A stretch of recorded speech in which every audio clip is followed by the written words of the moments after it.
Silipin na natin ang magiging lagay ng panahon ngayong Friday mula pa rin sa ating weather tito na laging may panahon para sa iyo.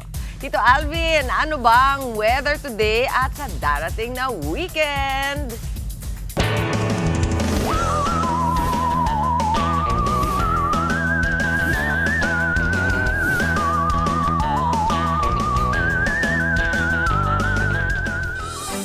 Good morning, Mami Chiki, at good morning mga kapatid. Ulat panahon po muli tayo.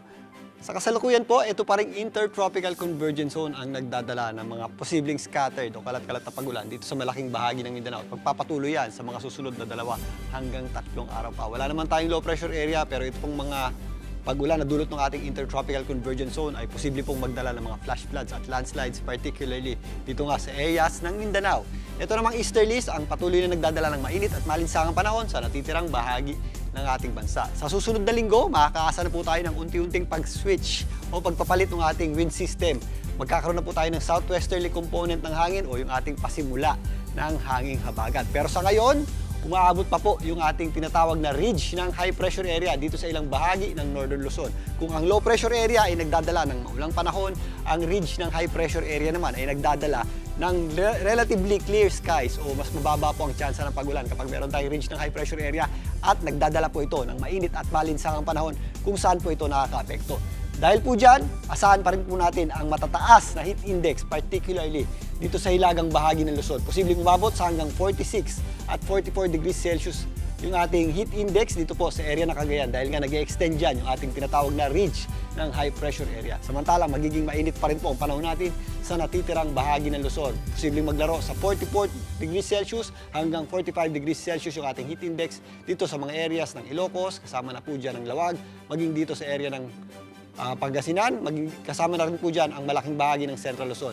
44 degrees tayo dito sa area ng Subic, dyan po sa may Olongapo. Dito naman sa Metro Manila, patuloy pa rin tayo makakaasa ng matinding init at alinsangang panahon, lalong-lalo na sa tanghali na posibleng pumalo sa hanggang 42 degrees Celsius yung ating heat index. Pero again, nangyayari po yung ating mga isolated o localized na pagulan tuwing hapon o gabi. Although medyo mababa po yung chance po niyan sa ngayon, yan po yung mga dagli ang mabibilis na pag-ulan lamang. Pero if ever may thunderstorms tayo, magandaan po natin yan at magdala po tayo o ugaliin po natin ang pagdadala ng payong. Magpapatuloy po yan ngayong weekend at wala naman po tayong inaasang relatively na malawakang pag-ulan dito sa Metro Manila at malayo po ang epekto ng Intertropical Convergence Zone sa atin. Samantalang, dito po sa area ng Visayas, mga pulo-pulo o yung mga isolated na pag-ulan din ang ating aasahan tuwing hapon at gabi.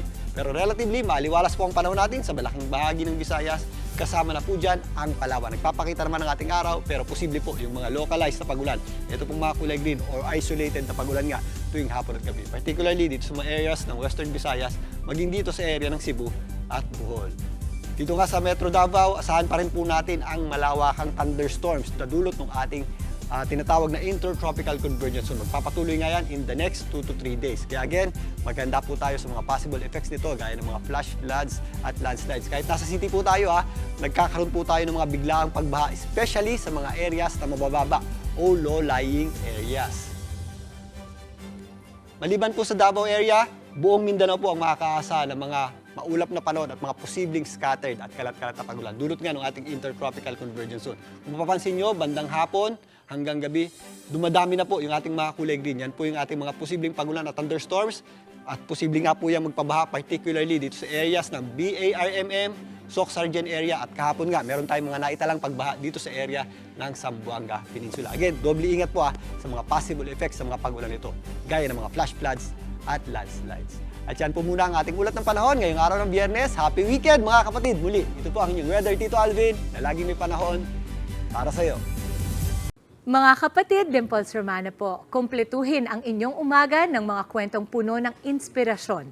Salubungin po ang bawat araw ng may ngiti at pag-asa. Kaya't mag-subscribe na po at mag-follow na sa aming social media pages ng News 5.